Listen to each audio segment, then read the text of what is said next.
گروی اور سود کی شرعی حیثیت کے بارے میں رہنمائی فرما دیں۔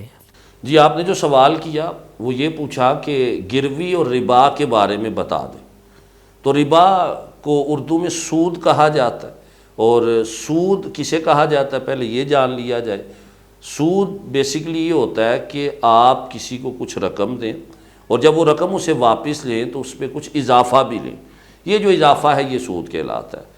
جو کفار مکہ تھے وہ یہ کہتے تھے کہ یہ سود بیع کی طرح ہی ہے، جبکہ اللہ تعالیٰ نے ان کا رد فرمایا اور قرآن مجید فرقان حمید میں ارشاد فرمایا احل اللہ البیع وحرم الربا، کہ اللہ تعالیٰ نے بیع کو حلال کیا اور سود کو حرام کیا ہے۔ لہٰذا جب بھی آپ کسی کو ادھار کے طور پہ پیسے دیں یا ویسے پیسے دیں تو جب واپس لیں تو پورے ہی پیسے لینے، زیادہ نہیں لینے۔ حدیث پاک ہے کل قرض جر منفیۃ فہو الربا، کہ ہر وہ قرضہ جو نفع لے کر ہے وہ سود ہے۔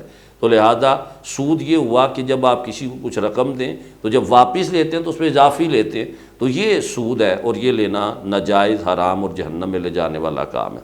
اب دوسرا جو آپ کے کوشچن کا حصہ تھا وہ گروی کے بارے میں تھا۔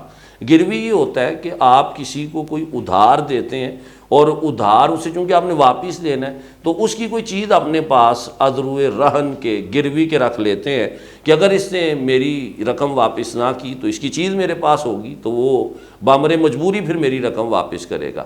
تو یہ گروی لینا تو درست اور جائز ہے، لیکن اگلا سوال یہ ہے کہ وہ جو گروی لی ہوئی چیز ہے اسے استعمال کر سکتے ہیں کہ نہیں، تو اس سے نفع حاصل کرنا درست اور جائز نہیں ہے۔